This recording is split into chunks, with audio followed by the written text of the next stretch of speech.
Bonjour, bienvenue sur cette chaîne qui parle de programmation Z80 sur l'Amstrad et éventuellement d'autres programmations, d'autres machines ouais, d'autres machines en langage Z80. Donc on va continuer pour l'instant sur l'Amstrad. Bon, on a vu sur la vidéo précédente comment créer nos fontes, d'accord? Maintenant, aujourd'hui, on va revoir un peu les choses, puis on va voir comment on va pouvoir afficher notre fonte ici, en fait, tout du moins les chiffres de 0 à 9, et de créer donc une fonctionnalité, enfin pas une fonctionnalité, mais un bout de code qui va permettre d'afficher une lettre. Et à partir de ce bout de code, de dire ben, je vais afficher enfin une lettre, un caractère, hein, un nom, un chiffre, et puis ainsi de suite, hein. On va voir ça. D'accord? Bon, alors déjà, je vais revenir sur le graphisme. Alors, vous voyez, j'ai revu un peu les choses, hein. Donc, je fais maintenant, c'est toujours la même chose, hein. Bon, j'ai pas mis la palette qui est au-dessus, enfin en haut là, hein. Alors pourquoi j'ai fait ça comme ça? Bah, pour tout simplement gagner des octets, hein, c'est-à-dire que je ne sais pas aujourd'hui si je vais devoir utiliser une palette de 16 couleurs, hein, et avec la bordure 17. Donc pour l'instant, ben, je vais pas trop m'embêter. Je vais dessiner mes chiffres comme ça. Et au fur et à mesure, au fur et fur et à je sais plus parler. Et au fur et à mesure hein, qu'on va avancer dans notre code, on va augmenter le nombre de couleurs qu'on ajoutera au fur et à mesure. Alors là, j'étais en train de regarder parce que je dis mon set comme ça. Je suis en train de me poser la question si en faisant comme ça, il serait pas plus joli mon set. C'est-à-dire en rajoutant ça comme ça. Voilà. Et ouais, il serait plus joli comme ça mon set. Bon, alors donc du coup je vais le faire comme ça. Hop. Alors et en même temps, bon, il y a pas mal de choses qu'on va voir quand même aujourd'hui. Alors je vais pas non plus faire une vidéo de 2 heures. Donc alors une chose déjà que je vais vous afficher ici. Voilà. C'est ça, hein, ici, c'est-à-dire que vous avez toutes les couleurs de l'Amstrad, les 27 couleurs de l'Amstrad CPC, et vous avez les pourcentages de rouge, de vert et de bleu pour chacune des couleurs, hein. Donc je vous laisserai mettre en pause ici la vidéo, hein, si vous préférez, pour que vous puissiez ensuite récupérer toutes les couleurs. Vous voyez, hein. Par exemple, le noir, bah, c'est tous des zéros. D'accord. Ici, la deuxième couleur, ben, on a du 0, 0, 50% du bleu, hein. Donc comme le bleu maximum c'est 255, ben, la moitié on va dire 128. D'accord? Et ainsi de suite. Comme ça, vous pouvez constituer la palette complète de toutes les couleurs, hein, de l'Amstrad, comme on avait vu dans la vidéo précédente, hein. Pas plus compliqué, hein.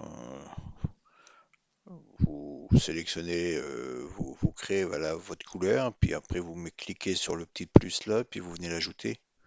D'accord? Bon, ça c'est fait, hein, d'accord? Dans le sens où maintenant vous devez être capable de pouvoir générer ici votre palette de 27 couleurs d'Amstrad, hein. Bon. Ici. Donc moi, je veux aujourd'hui créer ma lectrine complète, ma lectrine, hein, tous mes chiffres, et ensuite je vais créer une fonction qui va m'afficher un caractère, et enfin une fonction, c'est pas une fonction, hein, c'est un code. Et ensuite un autre code qui va permettre d'afficher tous les neuf chiffres, hein. D'accord? Bon, donc ça ici, moi j'enregistre. Alors je vais vous montrer un peu, j'ai fait quelques petits changements. Alors, je sais pas là, j'ai fait quelques changements ici. Alors, du coup, ici, euh, alors dans le build ici, il n'y a pas de changement, hein, à part que j'ai laissé le fait de détruire la disquette pour la recréer entièrement. Je suis pas sûr que tout fonctionne correctement avec RASM, donc je préfère le laisser pour l'instant. Bon, alors vous voyez ici le répertoire qui était répertoire DIB. Je l'ai renommé en GFX pour graphique, d'accord. Dedans, j'ai rajouté un dossier ASM, un dossier bin. X, c'est né aux exécutables, hein, donc là on n'a rien changé. J'ai rajouté un dossier PNG, là où on mettra nos images à convertir, hein. J'ai ici maintenant mis un fichier conf générique.inc. Alors je l'ai nommé INC pour que je puisse le voir ici, hein, tout simplement avec toutes les fonctions de conf générique. D'accord? Alors, et c'est ça que je voulais vous montrer, hein. Donc on va ouvrir dans ici. Voilà. Donc du coup, à partir de, du fichier ici, hein, à partir de toutes les commandes, hein, d'accord. Donc moi j'ai repris quelques petites commandes ici que je vous laisserai lire, hein, ou lancer conf générique pour les avoir. Donc je dis moi mon fichier de sortie, je vais le mettre dans bin, dans le répertoire bin, sous le nom minifont.bin. Le tiret flat, ça veut dire que je veux apparemment un seul fichier, si j'ai bien compris. Le mode, donc nous on est en mode 0. La taille des fontes, alors vous voyez que j'ai réduit ma fonte, puisque maintenant ma fonte c'est du 4.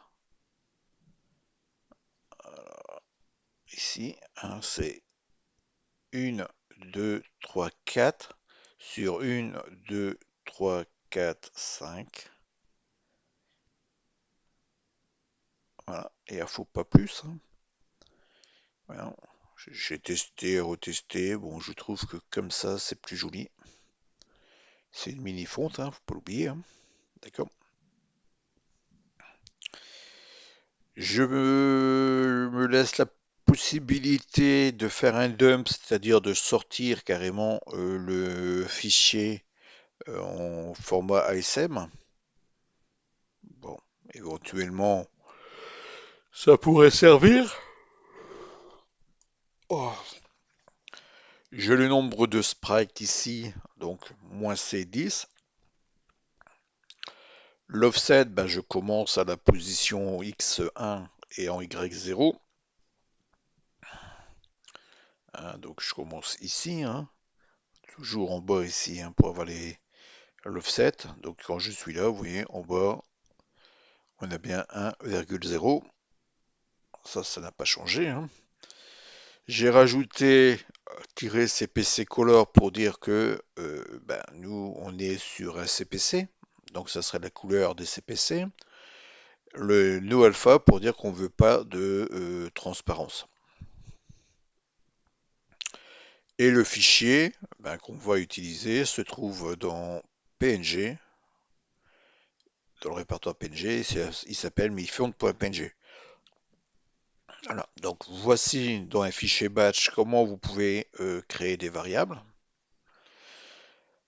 Voilà, donc là j'ai créé les variables out, mode, etc. Et surtout une chose à savoir, c'est que pour pouvoir utiliser des variables ici, pour pas que ça bug, il faut que le égal est carrément est collé tout simplement à quoi il est égal. D'accord? Si vous mettez un espace ici, entre le égal et ce qu'il y a derrière, eh ben ça ne fonctionnera pas. Donc pas d'espace. D'accord? Bon, ça je vous l'avais expliqué. Je...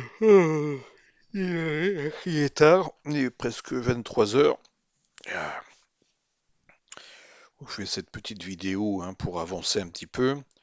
Donc à chaque fois, si le fichier existe déjà dans l'ASM, je le supprime. Si le binaire existe, je le supprime.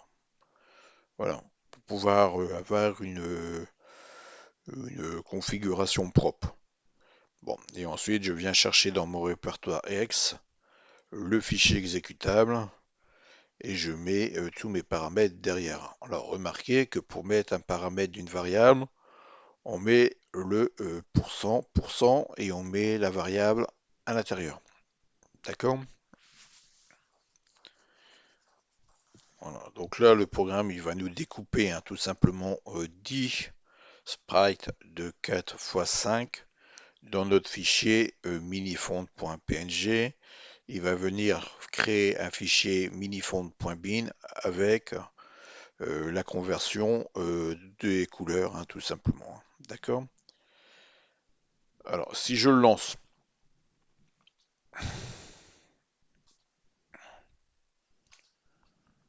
ici, mon fichier compile.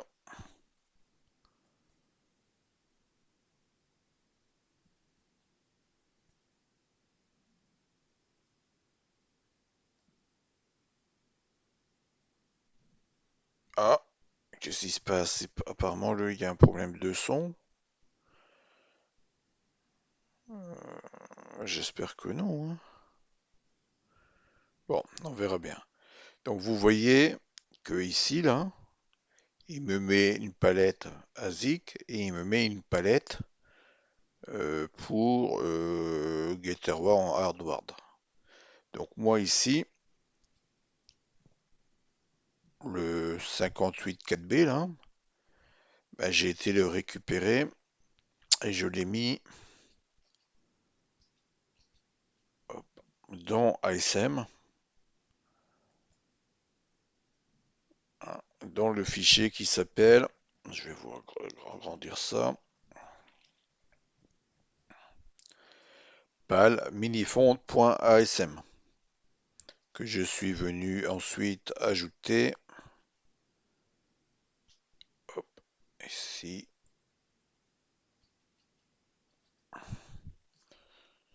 à,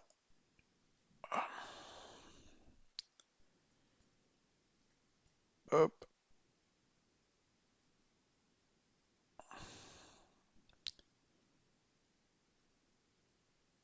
ici, palette. Voilà, comme ça je charge les données ici. Bon là c'est un fichier assembleur basique du texte. Donc ma palette,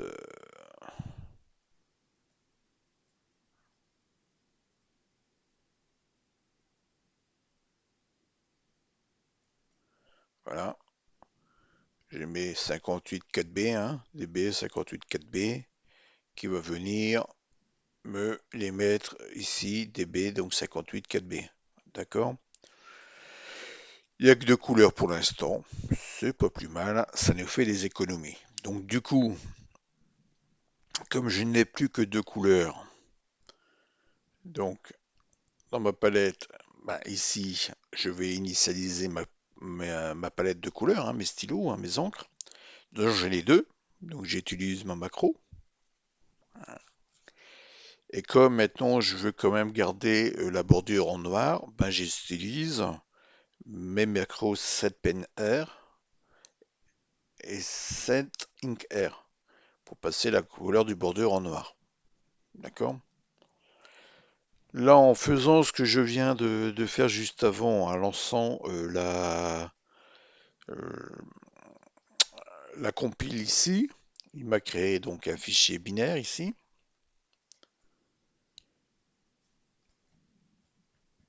La minifonte.bin. Voilà, avec dedans mes 10 chiffres. D'accord? Donc, comme j'ai mes 10 chiffres dedans, ben, je peux me les afficher, hein, tout simplement. Donc, je viens charger ben, ici mes 10 mini-fonds, enfin mes 10 chiffres, hein, de 0 à 9, d'accord? Et puis maintenant, j'ai créé un fichier ici.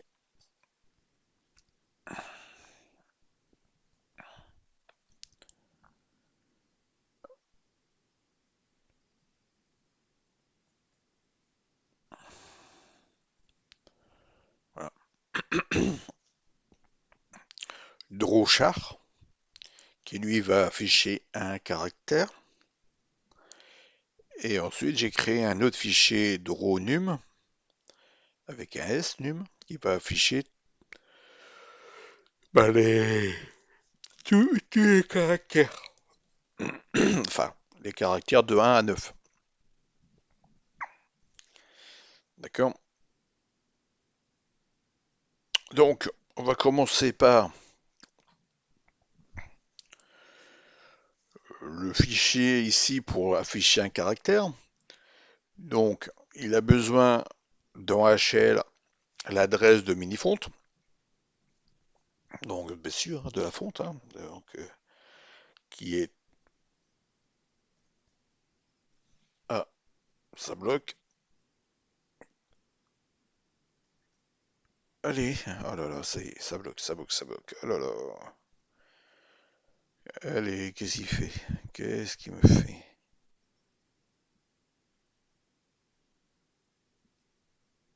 Elle est partie tout en bas, d'accord. Voilà, donc j'ai besoin de mettre dans HL bah, la source, Minifonte. Dans DE, l'adresse de la mémoire vidéo où je vais l'implanter ou l'insérer. Pour moi, j'ai mis VRAM. Retenez bien HL pour tout ce qui est, je dirais, euh, pointeur sur ou adresse de données et DE pour tout ce qui est destination. D'accord? Et ensuite, on va exécuter le code qui est dans Drawchar, qui fait 15 octets, 345 cycles, et donc il nous fait, elle tourne à 86,25 microsecondes pour afficher euh, un chiffre. D'accord? Alors, on va regarder ce que fait ce bout de code. Donc ça ici, ben, vous voyez, c'est commenté, hein, donc on l'utilise pas. Donc là ici, on va mettre donc dans le registre BC 05FF. Alors vous allez me dire, ouais, pourquoi mettre FF, hein? Donc B, c'est notre compteur. On a 5 euh, lignes à afficher et on a 5 lignes de 2 octets à afficher. Alors, pour des raisons d'optimisation, on va utiliser une nouvelle instruction qui s'appelle LDI. LDI fait quoi? Elle va pointer sur l'adresse de HL pour récupérer la valeur qui y est. Rappelez-vous que HL pointe sur les données et elle va venir le rajouter à l'adresse de la VRAM, donc en DE. Il va incrémenter la VRAM de 1 et il va incrémenter HL de 1 et il va décrémenter BC. D'où le fait que ici je mets FF. Pourquoi? Parce que si là où je vais implanter mon code, j'ai le C qui est à 0, ben, quand il va faire mon LDI ici, eh ben, il va me décrémenter mon B, hein. Parce que là, il décrémente donc FF, FE, etc. jusqu'à 0. Et ensuite, une fois qu'il est à 0 que je décrémente, ben, il va me décrémenter mon B. Donc si C est à 0, il va me décrémenter mon B.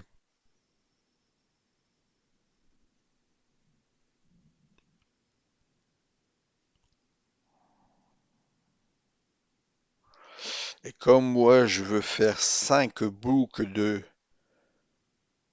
2,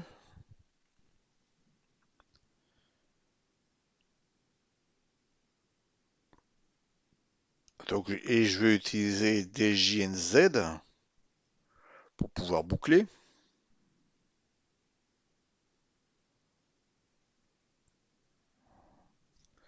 Hein, c'est la façon que j'ai trouvé la plus rapide de faire.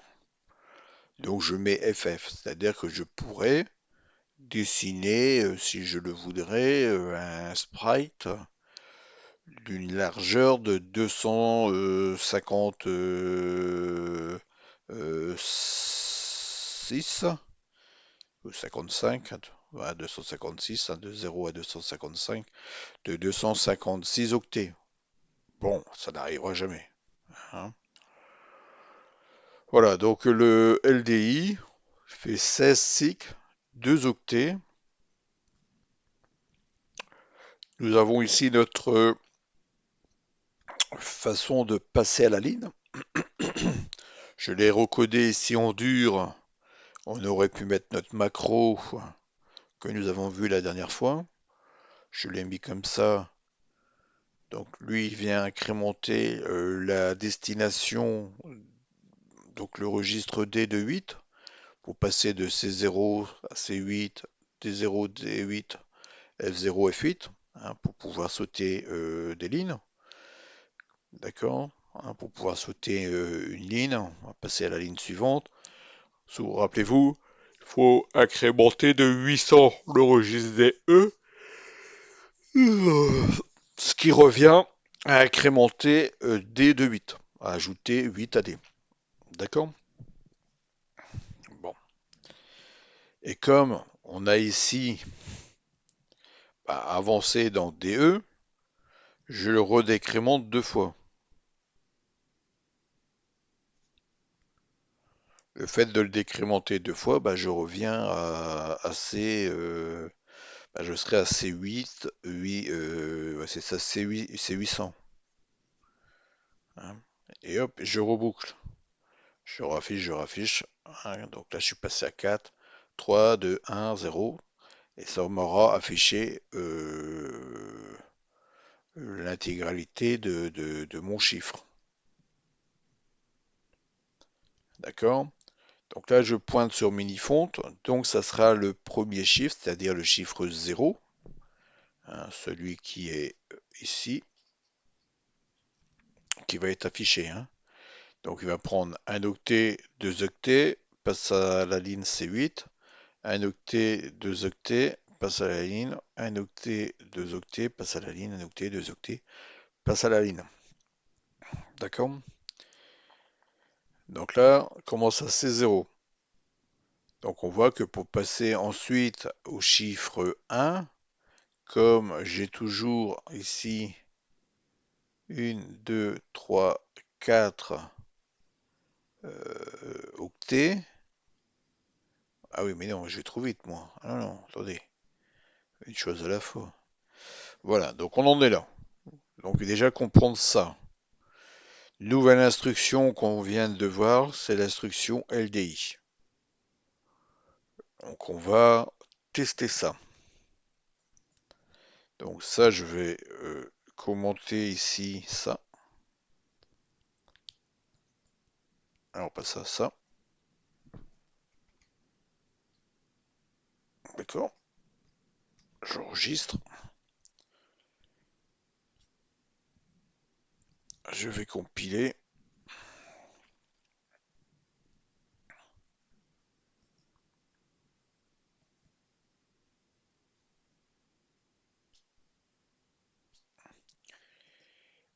Et je vais lancer mon exécutable, enfin ma disquette, hein.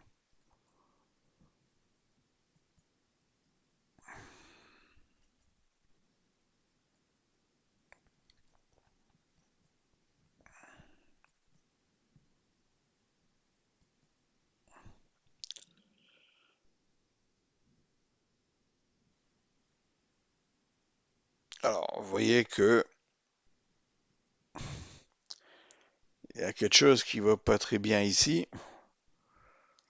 hein. Ça nous fait ce qu'on appelle des glitches, des glitches. Bon, alors si je vais dans le Graphics Explorer, ici,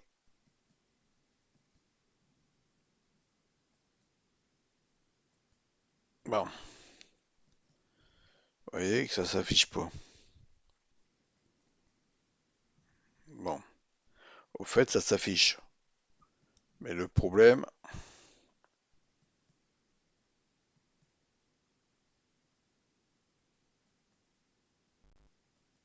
c'est que ça s'affiche très vite.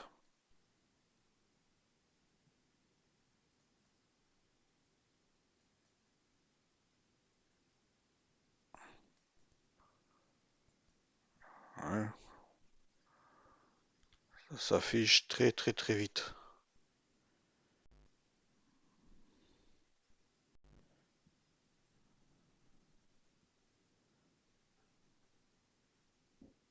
Donc, il va falloir faire ce qu'on appelle un halt, c'est-à-dire on va stopper le programme. D'accord? Ah, pour ça, on a une instruction qui s'appelle halt. Et donc on va, vous voyez, on a ici disable les interruptions. Le fait d'avoir coupé les interruptions ici, si je fais maintenant un halt, ça stoppe le programme. Puisque le halt, il attend un retour de balayage pour continuer. Donc si je mets ici un halt,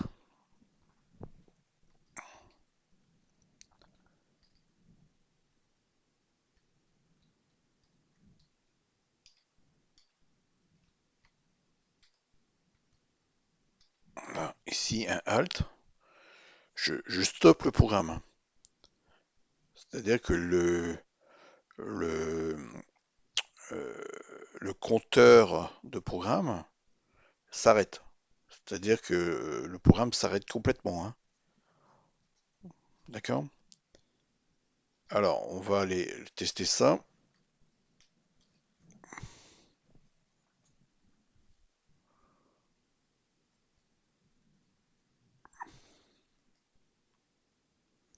On compile.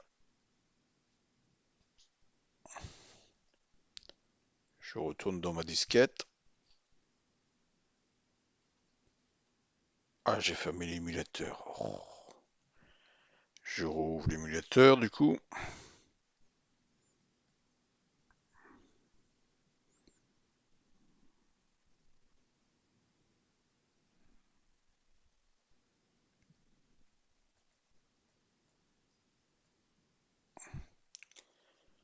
Je charge la disquette et je la lance.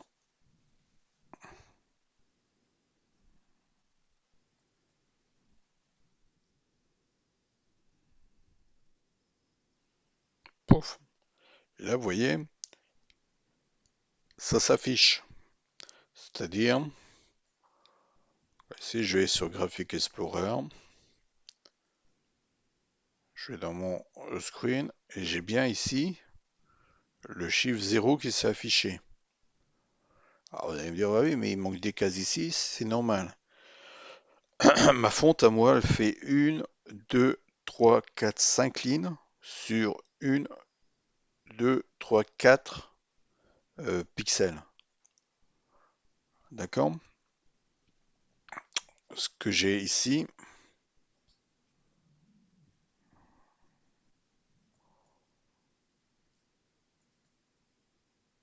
là, 5 lignes de 2 octets.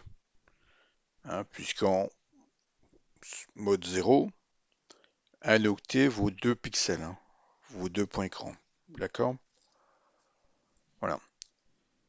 Maintenant, je vais vous demander un petit exercice, hein, donc pour voir si vous avez compris, hein, comment fonctionne cette fonction ici. Comment faire pour afficher tous nos chiffres. Voilà, donc moi je vous invite à mettre la vidéo en pause et à réfléchir au code que vous allez devoir ben, faire, hein, tout simplement, pour que on affiche les chiffres de 0 à 9 à l'écran. Voilà. Donc on part de HL qui est la mini-fonte. On sait que la largeur d'une fonte, c'est 2 octets. D'accord? Donc comment faire pour afficher les uns à côté des autres tous nos chiffres? Hein, c'est-à-dire que ici, vous avez le chiffre 0 ici, hein,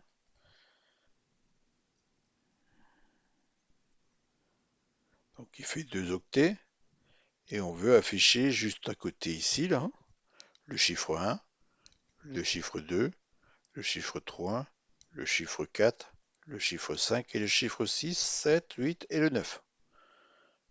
On va afficher ici les chiffres 0 à 9. C'est l'exercice qu'on vous demande de faire. Alors on va y réfléchir, hein. On va y réfléchir un petit peu. Ça, je supprime. Là. Donc on voit bien qu'on devra afficher là, dans notre fichier. Alors attention, hein, on a HL qui est du continu, hein. HL, c'est du linéaire. DE, bon, la mémoire VRAM, c'est pas du linéaire, mais là, c'est pas bien grave, hein, dans le sens où on va sur la même ligne. On passe pas la ligne, on n'affiche pas les lettres, enfin les chiffres 0, 1, 2, 3, 4, les uns en dessous des autres. On les affiche les uns à côté des autres. Donc là, c'est pas gênant, ça sera du linéaire. Bon, notre fichier ici, je vais vous montrer.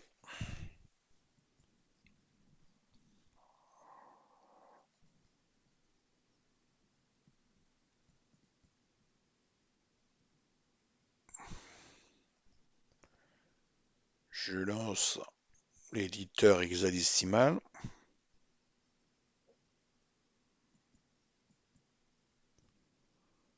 Je vais dans mon fichier binaire de ma fonte, enfin de ma fonte de mes chiffres, et je le charge dedans. Voilà. Bon.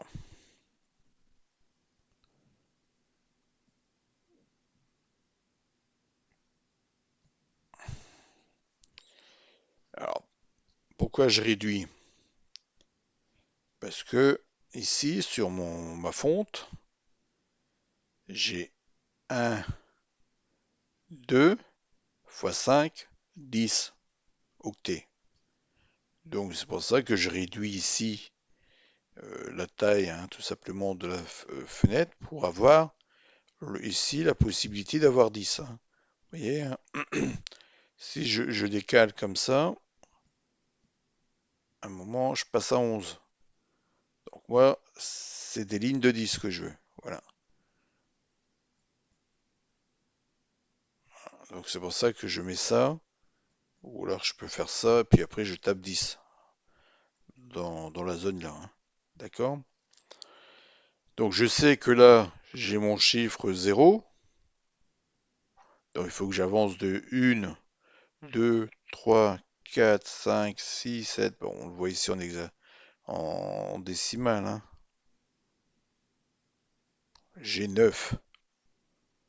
Donc si je veux aller à la suivante, ça sera 10. Donc à chaque fois que je vais afficher la première ligne, je dois opérer passer euh, au chiffre suivant, qui va être juste à côté, hein. D'accord? Donc ça, c'est pas gênant. C'est-à-dire que c'est du linéaire. Une fois que j'ai affiché celui-là, ben, je sais que je vais passer au chiffre numéro 2, hein. Donc chiffre 0, chiffre numéro 1, chiffre numéro 2, chiffre numéro 3, 4, 5, 6, 7, 8, 9. Bon. Donc je sais que là, en incrémentant à chaque fois L, hop, je passe automatiquement à mon chiffre suivant. Donc là, c'est pas gênant. Bon. Qu'est-ce qui est plus gênant? C'est le DE ici. C'est la VRAM. Puisque la VRAM, ben, je suis obligé d'avancer dans la VRAM. Mais la VRAM, elle est modifiée ici. Alors attendez, je vais fermer ça. La VRAM, elle est modifiée ici. Puisque je rajoute à chaque fois 8 AD. Bah oui, quand je vais afficher ma midi-fonte, j'affiche des lignes. Donc j'affiche la première ligne 2 octets, je passe à la ligne. Et le fait de passer ici à la ligne, ben, je ne suis plus à C0. Or, moi, j'aimerais rester à C0. Ah, donc, pour ça, il y a deux possibilités. Soit je sauvegarde ma valeur de D que j'ai au départ.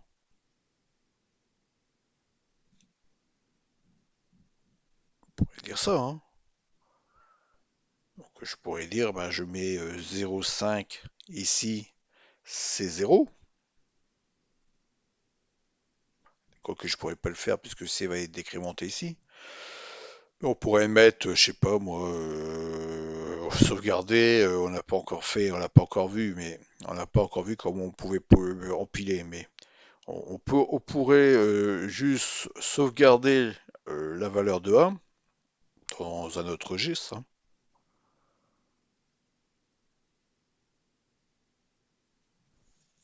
et en la fin, le restituer. Ou alors le plus simple, c'est comme on sait que nous on veut afficher sur la première ligne, ben, on remettra D à 0C, enfin à C0, puisqu'on veut afficher sur du C00 quelque chose.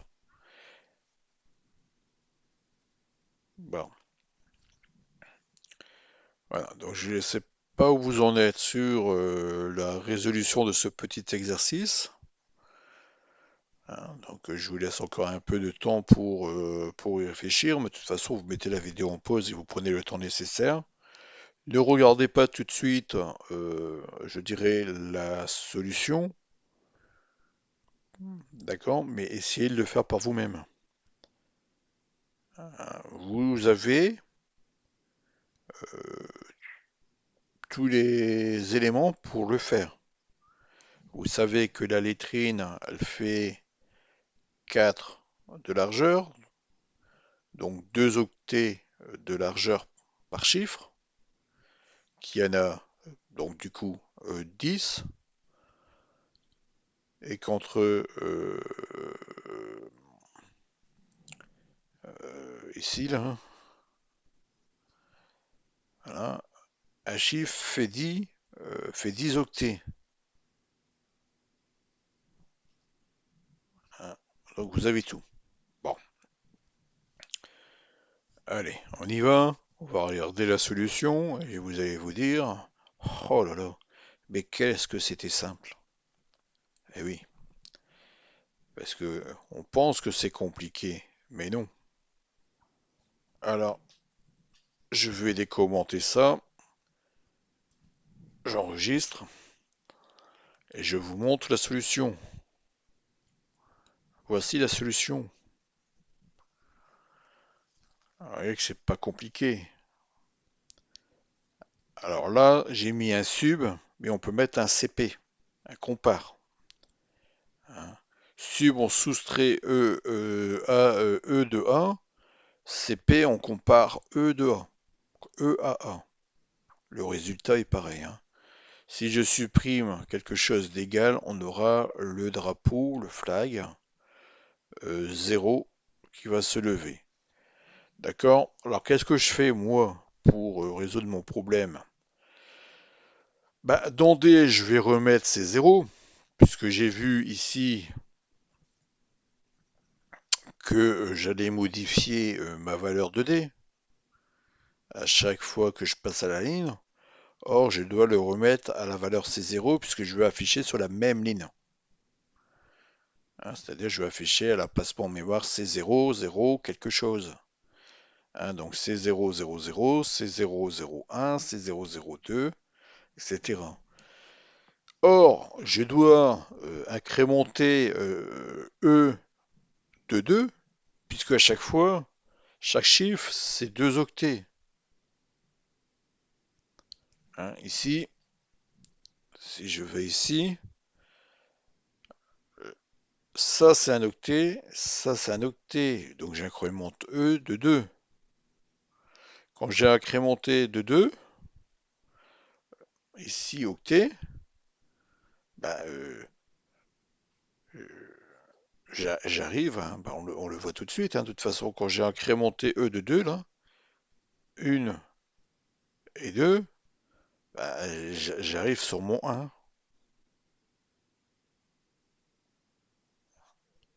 Celui-là, un octet, 2 octets, et après, bah, j'ai mon 1. D'accord? Donc si j'incrémente deux fois, bah, il va basculer automatiquement d'un chiffre à l'autre.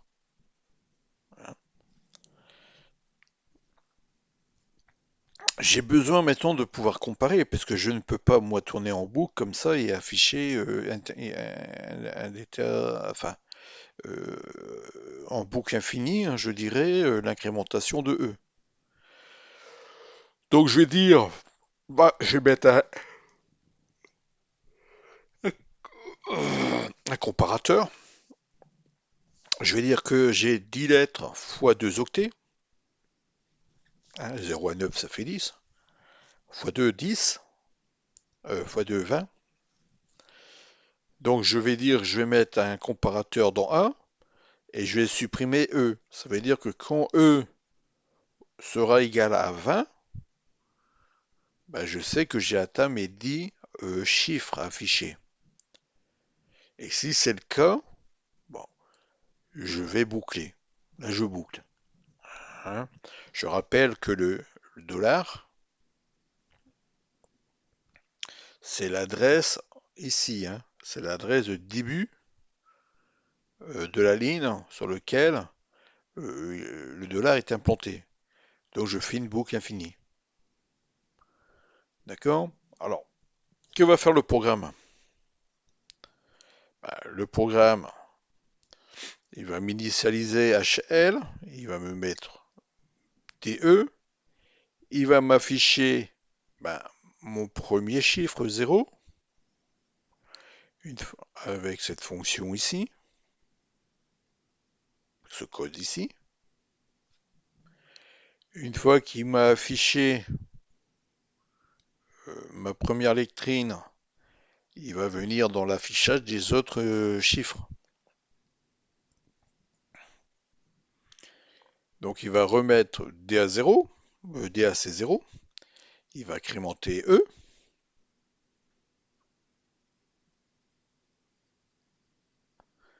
Il va faire une comparaison, voir si j'ai atteint le nombre total de chiffres affichés. Si c'est le cas, bah, je tourne en boucle. Si c'est pas le cas, je continue. Donc là, ici,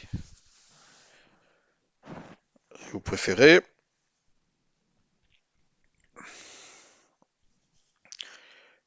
j'aurai HL qui n'aura pas bougé, puisqu'il aura avancé dans mon tableau ici, automatiquement. Ici, il aura avancé automatiquement à chaque fois qu'il affichait mes octets.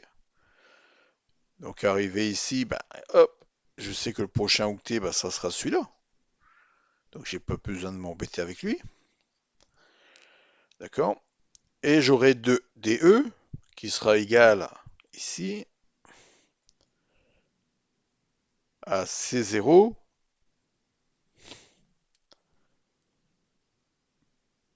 et E sera égal à 2 pour la première des boucles. Puis après j'aurai C0 04, C0 06, C0 08 et ce jusque 20, 10 fois 2. Pour mes 10 lettres.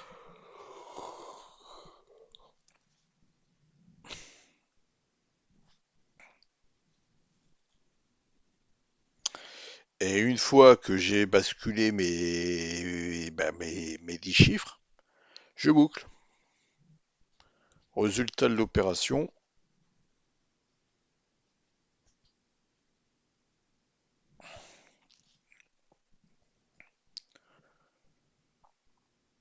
je vais donc compiler. Je suis pas dans le bon truc là, non. Voilà, je compile.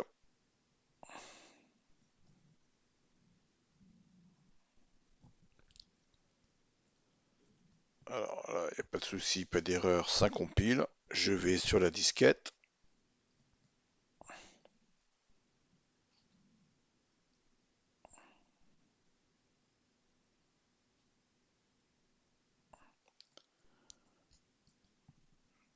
Alors, on reset celui-là.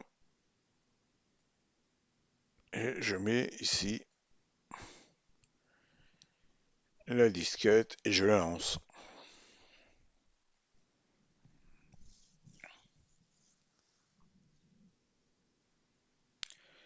Et là, vous voyez que j'ai bien affiché mes chiffres de 0 à 9. J'ai mis une boucle infinie ici. Donc, arrivé donc au 9e chiffre ici, il ne me fait plus la fonction de row. Il ne reboucle plus la fonction de row. Donc c'est pour ça qu'il m'affiche mes 9 chiffres et puis il attend. Point. Voilà. Bon. Donc on sait aujourd'hui maintenant, ce jour, afficher un caractère, qu'importe sa taille, hein, en hauteur et largeur. Je mettrai quand même un point de bémol. On sait afficher une lectrine qui va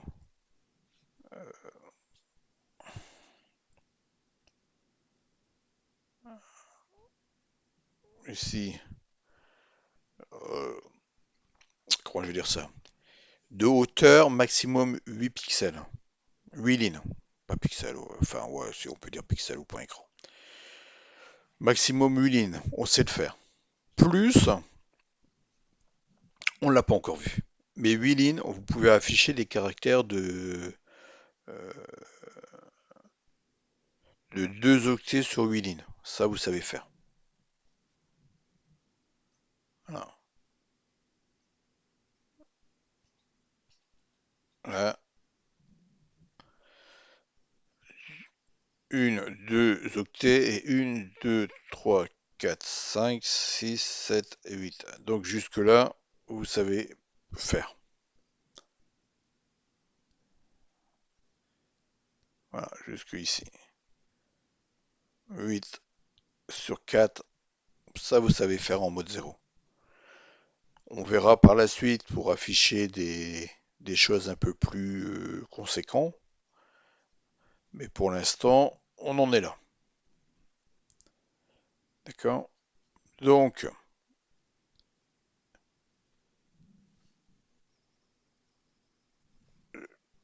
dans cette vidéo, alors oui, une chose aussi, vous voyez que ici, j'ai réinversé draw et update. Alors, pourquoi j'ai fait ça? Parce que d'une part, ben, il faut que la fonction d'affichage soit la plus rapide possible. Donc, c'est bien qu'elle s'affiche en premier. D'accord? Et juste après ici, les mises à jour, on ressaute à draw. D'accord? Bon, là, j'ai mis un JR. Attention, le JR, je rappelle, hein, peut faire un saut de 127 en arrière et de 128 en avant. Octet, hein. D'accord? Donc là, et l'avantage aussi ici, hein, pourquoi je fais comme ça, c'est parce que comme j'initialise ici les éléments dont ici l'affichage a besoin, eh ben, du coup, ça me permet de gagner aussi des octets, hein, c'est-à-dire j'ai pas besoin de stocker ailleurs que dans les registres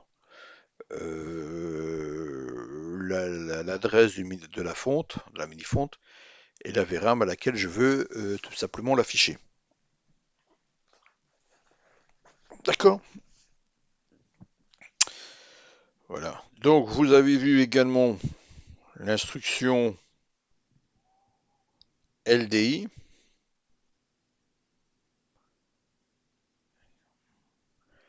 Vous avez vu également l'instruction sub. Donc, dans ici nos instructions, hop,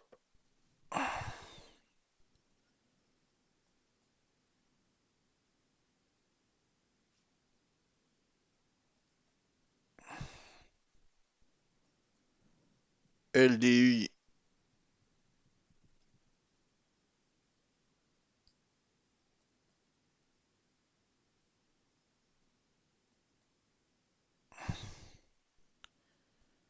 c'est vu,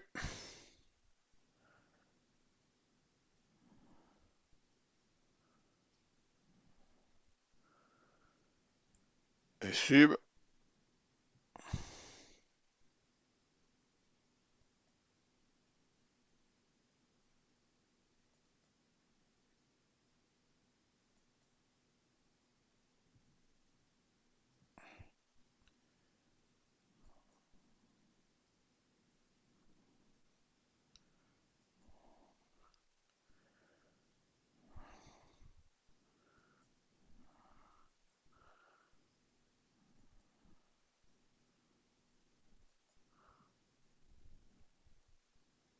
bon, je finirai un peu plus tard ça, hein. Et sub, c'est vu. Vous avez donc vu ces deux nouvelles instructions du code machine, non, de l'assembleur Z80, du langage assembleur Z80.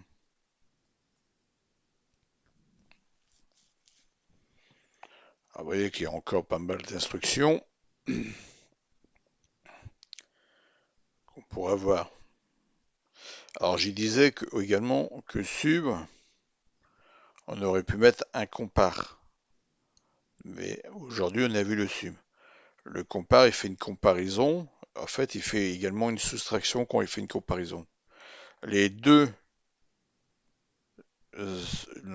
instructions, hein, les deux opcodes, enfin les deux instructions, euh, font exactement le même nombre de T, le même nombre de cycles. Donc il n'y a pas besoin de s'embêter. Alors ici, remarquez que j'ai également calculé le temps machine pour exécuter ce code. Donc on a ici, ben, on va boucler un mini-font ici, hein, d'accord? Donc on aura un DJNZ, donc on l'a vu dans la vidéo précédente, hein. Quand il saute 13 cycles, quand il passe 8 cycles. Donc on aura 68 cycles ben, sur les 4 premières boucles, et ici 63 cycles sur la boucle de sortie. Donc pour pouvoir calculer le nombre de cycles, eh ben, je fais mes 10 cycles, mes 10 là, plus 4 fois 68 plus 63. Hein, donc 4 lignes à 68 et une à 63, ce qui fait 345,6 cycles, soit 86,25 microsecondes, ce qui est correct, on va dire, en termes de vitesse. Je ne sais pas si on peut faire plus vite. Si, on pourrait faire plus vite, mais on va monter en octets. C'est-à-dire qu'on pourrait tout simplement ici répéter, d'accord, de faire un repeat de 5 fois ce qui est à l'intérieur ici jusque-là. De faire un LI, LI, faire ça, DE, DE, LI, LI, LI, DE, DE, et ça 5 fois. Ça serait le plus rapide qu'on peut faire. Par contre, on aurait 5 fois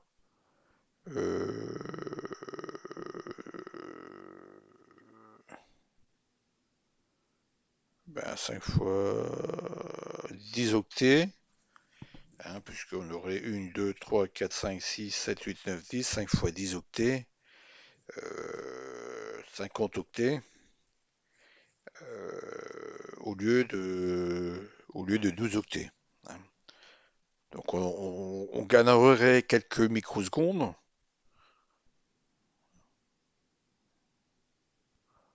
On gagnerait ici quelques microsecondes, mais pour une perte de... voilà, donc là on est à 15 octets, on serait à 50 octets. Bon, donc on se le met dans quelque part au niveau de la tête.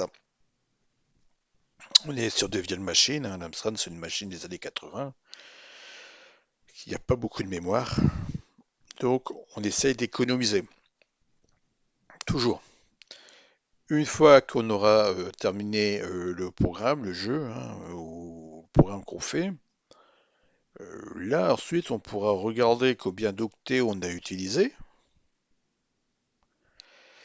Et du coup, on pourra se dire, ah bah tiens, j'ai pas bouffé énormément de...